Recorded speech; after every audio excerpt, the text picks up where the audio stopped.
sweat and emotion. He would be taking the prize into port, and, as she was a frigate, he almost certainly would be made post a captain himself. Laurence was only mildly pleased. Though Gibbs had done his duty reasonably, the man had been imposed on him by the Admiralty, and they had not become intimates.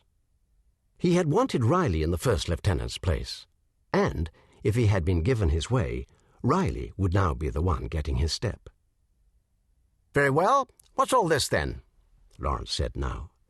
The hands were clustered about an oddly placed bulkhead towards the stern area of the hold, neglecting the work of cataloguing the captured ship's stores. "Sir, if you will step this way," Gibbs said.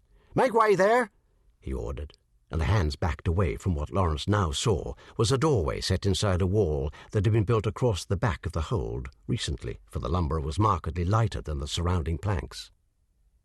Ducking through the low door, he found himself in a small chamber with a strange appearance.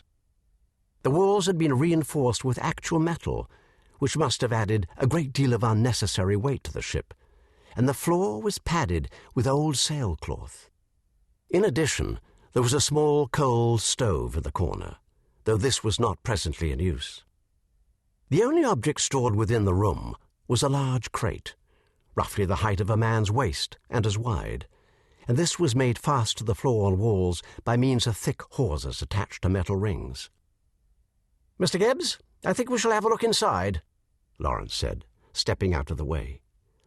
The top of the crate was thoroughly nailed down, but eventually yielded to the many willing hands. They pried it off and lifted out the top layer of packing, and many heads craned forward at the same time to see. No one spoke, and in silence Laurence stared at the shining curve of eggshell rising out of the heaped straw. It was scarcely possible to believe. "Pass the word for Mr. Pollitt," he said at last. His voice sounded only a little strained. "Mr. Riley, pray be sure those lashings are quite secure." Riley did not immediately answer, too busy staring. Then he jerked to attention and said hastily, "Yes, sir," and bent to check the bindings. Laurence stepped closer and gazed down at the egg. There could hardly be any doubt as to its nature. It was smooth and hard to the touch. He withdrew almost at once, not wanting to risk doing it some harm. Mr. Pollitt came down into the hold in his awkward way, clinging to the ladder edges with both hands and leaving bloody prints upon it. He was no kind of a sailor, having become a naval surgeon only at the late age of 30, after some unspecified disappointments on land. He was nevertheless a genial man, well liked by the crew, even if his hand was not always the steadiest at the operating table. "Yes, sir," he said, then saw the egg. "Good Lord above!" "It is a dragon egg, then, Laurence said. "Oh, yes, indeed, Captain. The size alone shows that." Mr. Pollitt had wiped his hands on his apron and was already brushing more straw away from the top, trying to see the extent.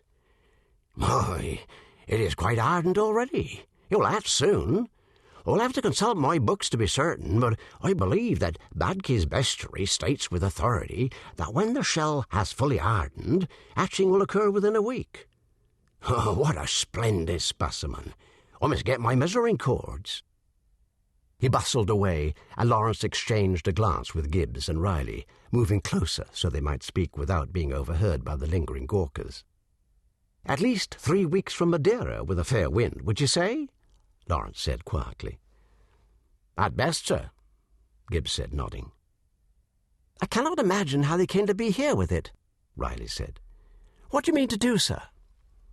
"I'm damned if I know, Tom. But I suppose I will go and return the French captain his sword. It's no wonder he fought so furiously after all." Except, of course, he did know.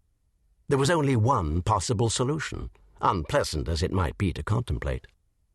Laurence watched broodingly while the egg was transferred, still in its crate, over to the Reliant, the only grim man, except for the French officers. He had granted them the liberty of the quarterdeck, and they watched the slow process glumly from the rail. All around them, smiles wreathed every sailor's face. Private.